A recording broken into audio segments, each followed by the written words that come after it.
Shalom semuanya, selamat siang. Mohon izin memperkenalkan diri. Nama saya Theophilus Bilung dengan NIM 2041041. Program studi Sistem Informasi kelas pagi B. Di sini saya akan mempresentasikan tentang sistem pakar frame. Di sini yang pertama, sistem pakar yaitu pengertian dari sistem pakar. Kemudian tujuan dikembangkannya sistem pakar, kemudian metodenya. Nah, metode ini saya ambil dari jurnal yang saya cari. Di dalam jurnal itu metode yang digunakan atau metode penelitiannya yaitu waterfall. Nah, yang pertama yaitu saya akan menjelaskan tentang pengertian dari sistem pakar. Sistem pakar itu atau bisa disebut juga dengan expert system, merupakan sistem yang berusaha mengadopsi pengetahuan manusia ke komputer. Nah, agar komputer ini dapat menyelesaikan masalah seperti yang biasa dilakukan oleh para ahli. Nah, sistem pakar yang baik dirancang agar dapat menyelesaikan suatu permasalahan tertentu dengan meniru kerja dari para ahli. Dengan sistem pakar ini, orang awam pun dapat menyelesaikan masalah yang cukup rumit yang sebenarnya itu hanya dapat diselesaikan dengan bantuan para ahli. Kemudian poin kedua yaitu tentang tujuan dikembangkannya sistem pakar.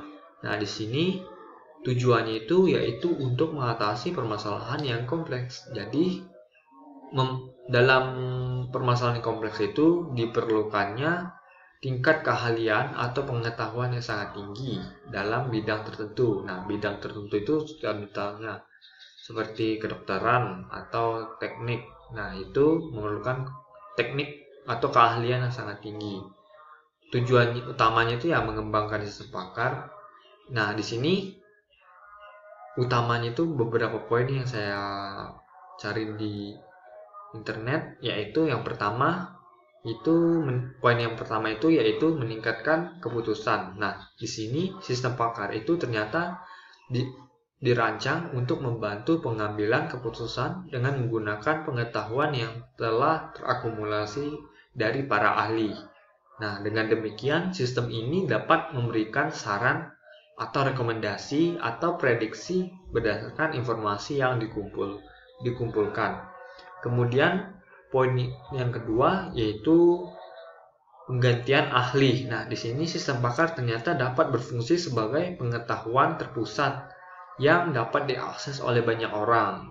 Sehingga demikian sistem ini dapat membantu mengurangi ketergantungan pada ahli tunggal, yaitu dan memungkinkan penyebaran pengetahuan secara lebih luas. Nah, di sini yaitu. Kemudian poin ketiga yaitu penghemat biaya. Nah, di sini ternyata sistem pakar itu dapat mengurangi biaya dalam konsultasi dengan para ahli. Nah, terutama dalam kasus-kasus di mana konsultasi itu atau pendamping ahli itu memerlukan biaya yang sangat tinggi. Nah, contohnya itu kayak kita sakit nih. Kita terkena gejala demam gitu kan. Nah, pasti kita pergi ke konsultasinya ke dokter kan. Jadi seperti itulah biaya konsultasi ini, yaitu mengurangi penghematan biaya yang dikeluarkannya. Kemudian poin keempat yaitu analisis masalah kompleks. Nah, di sini beberapa masalah dalam berbagai bidang itu seperti kedokteran, teknik atau hukum bisa sangat kompleks ya dan sulit untuk dipecahkan oleh manusia. Sehingga sistem pakar itu hadir untuk memberikan dukungan dalam menganalisis masalah tersebut. Kemudian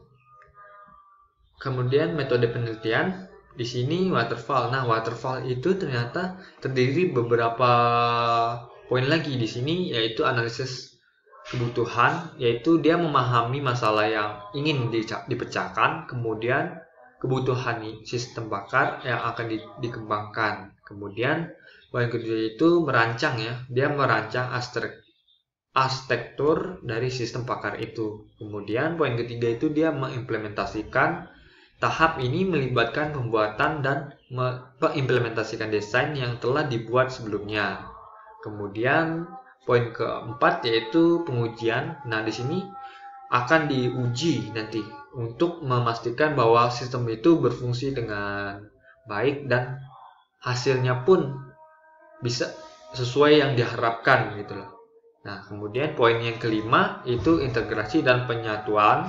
Kemudian poin keenam itu pemeliharaan dan evaluasi. Nah, di sini itu dia setelah sistem pakar itu diimplementasikan, langkah terakhirnya itu ternyata adalah memelihara dan evaluasi secara berkala. Nah, di sini kan dia berbentuk sistem. Nah, di sistem itu pasti ada yang namanya pemeliharaan. Nah, disinilah tahap terakhir dari sistem pakar itu. Kemudian di sini ada metode sistem pakar frame. Nah, di sini dalam metode sistem pakar frame ini saya membagi dua poin, yaitu apa itu frame pada sistem pakar, kemudian bagaimana sih cara kerja dari frame ini. Nah, saya akan menjelaskan yang pertama, yaitu apa itu frame pada sistem pakar. Nah, frame itu merupakan sekumpulan slot yang digunakan atau merupakan atribut untuk mendeskripsikan pengetahuan tentang objek tersebut. Nah, objek tersebut itu berupa pengetahuan dalam slot yang bisa berupa kejadian, kemudian ada lokasi, ada situasi, atau elemen-elemen lainnya. Frame ini digunakan untuk merepresentasikan pengetahuan deklaratif. Nah, frame ini inferensif, menyediakan representasi struktural pengetahuan singkat secara alami, dan nilai yang mendeskripsikan satu objek dikelompokkan dalam unit tunggal yang disebut dengan frame. Kemudian bagaimana cara kerja dari frame ini?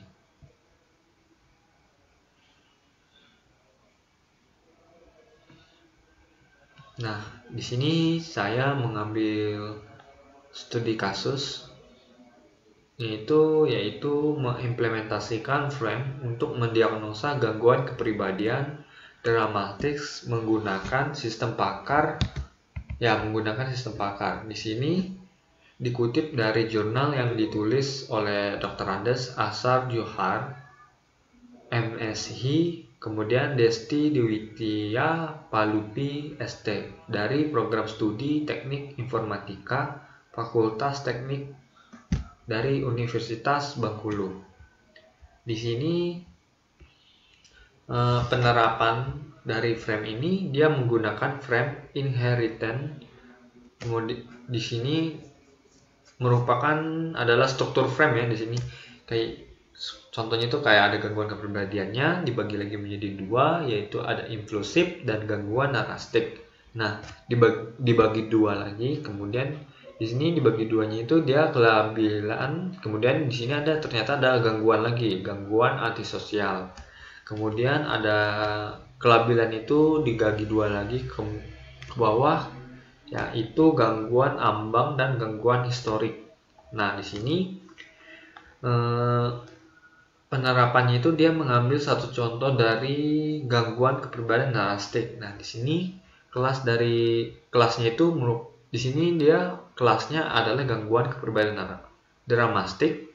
Nah, di sini dia di dalamnya itu ada penderitanya. Penderita ini diambil dari remaja sampai dengan dewasa. Nah, untuk jenis kelamin di sini dia ambil pria dan wanita. Untuk statusnya yaitu apakah dia sudah menikah, belum menikah, janda atau duda. Di sini umur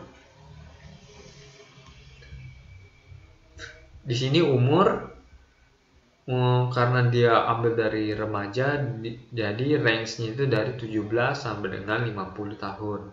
Nah, di sini itu dia ada tingkah laku kompleksnya. Nah, di sini yang topik permasalahannya di sini ada beberapa pertanyaan, itu ketergantungan yang berlebihan, kemudian ada ketakutan yang berlebihan, kemudian ada kesediaan yang mendalam, kemudian ada tingkah laku yang eksplosif, kemudian ada kemarahan yang tidak dapat dikontrol. Nah, ternyata dari tingkat kelakuan kompleks ini ternyata ini adalah gejala-gejala ya, gejala-gejala dari gangguan kepribadian dramastik ini. Nah, di sini dia si terkena gangguan ini akan menjawab dari pertanyaan-pertanyaan ini sehingga penerapan frame ini akan diterapkan dari ketergantungan atau tingkah laku yang dari sini.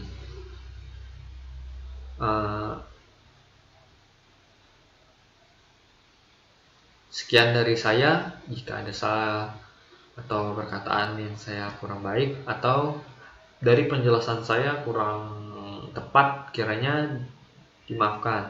Terima kasih.